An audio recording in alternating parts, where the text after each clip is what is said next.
Doctor Himanta Biswa শৰ্মাই অসমৰ বুদ্ধিজীৱী যাক আমি থিংক টেংক বুলি ভাবোঁ ডক্টৰ হীৰেণ গোহাঁইৰ ওপৰত যি মন্তব্য দিছে সেই মন্তব্য সঁচাকৈয়ে এক গৰ্হিতই নহয় মানে তেওঁ কি ভাষাৰে কম বুজাব নোৱাৰে। অসমীয়া দেখাৰ কথা আছে যে ছাগলীয়ে নাখায় কি পাগলে নকয় কি। আমি শৰ্মাক মুখ্যমন্ত্ৰী ডাঙৰীয়াক পাগল আখ্যা দিব যোৱা নাই, কিন্তু কথাটো হ'ল এই কথাষাৰে যিটো অৰ্থ বুজায় আজি তেওঁক তেনেধৰণৰ অৰ্থ বুজাইছে।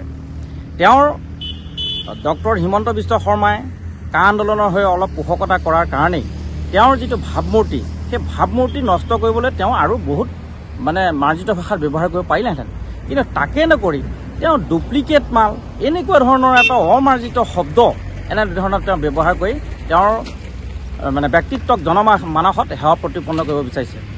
আচলতে আমি ডক্টৰ হিমন্ত বিশ্ব শৰ্মাক এটা কথা ক'বলৈ যাওঁ, তোমাৰ হাতত এতিয়া ক্ষমতা আছে আৰু ক্ষমতা থকাৰ কাৰণে আইন আছে তোমাৰ লগত, আৰু সেইকাৰণে আজি তেনেধৰণৰ বক্তব্য তুমি দিব পাৰিছা।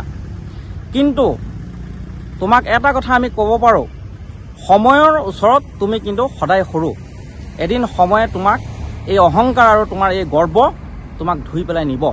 সেয়ে আমি বিশ্বনাথ জিলা কংগ্ৰেছৰ পৰা শৰ্মা ডাঙৰীয়াক মুখ্যমন্ত্ৰী ডাঙৰীয়াক তেওঁৰ এই বক্তব্যৰ বাবে ৰাজহুৱাভাৱে ক্ষমা খোজাৰ বাবে আমি দাবী তোলোঁ।